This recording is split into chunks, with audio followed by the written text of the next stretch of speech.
Hey everybody, Chad Helmcamp here with BWC Lending, here to share some first-time homebuyer tips.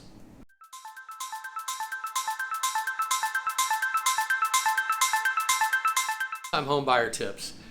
There's a lot of tips I can provide, but I would say the most important tip is you've got to get pre-approved.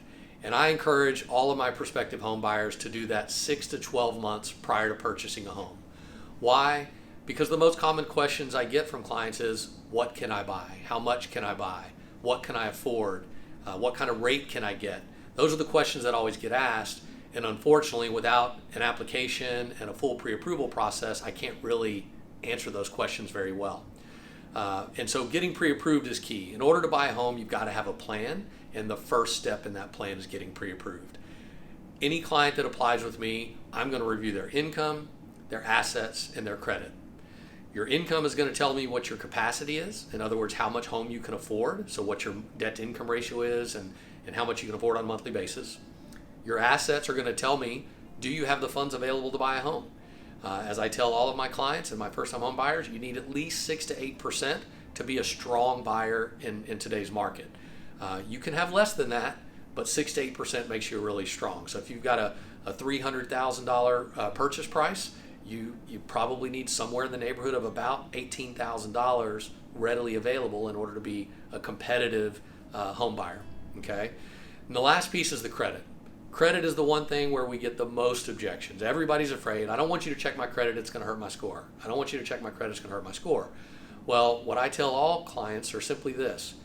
I need to see your credit to find out if you're good to go. And there's two likely outcomes. One, we find out your credit is great, meaning the credit inquiry had virtually nothing to do with your ability to qualify and we had very little impact on your credit. Or two, we find out we have an issue. And this is the bigger part. And I just had a client I spoke to yesterday, thought their scores were in the low 700s. Turns out it was about 670. And for what they're trying to do, they can't do it with a 670. So they need to work on their credit. I gave them some direct advice on what to work on. And probably within 30, 60, 90 days, they'll be good to go. And because we've got enough time to work on it, now he has a good game plan in place of what to do. So number one, you've got to get pre-approved. If part of that pre-approval, we learn that, hey, we don't really have enough funds yet available for closing, well then guess what? Now you know what to work on. You can start saving more. You can start talking to family to see if maybe they can gift you some funds. Or maybe it's time for you to start reaching out to your retirement plan, your 401k, etc., to learn if you can borrow against your 401k to help you come up with those funds for closing. Okay, and the last piece, building and maintaining the credit, I talked about briefly before. I would say this too. Maybe you've got some revolving debt you need to pay down, or you have an installment loan, a car that maybe within the next few months you could pay off, which will allow you to qualify for a larger home. So those are a few things that you're going to walk away with. After we have you pre-approved, I'd say the next tip is, if you haven't done this already, is you've got to engage with a real estate agent. A real estate agent's going to be able to help you identify the parts of town you want to look in, what's reasonable, can you buy what you want in the area of town that you want to be in.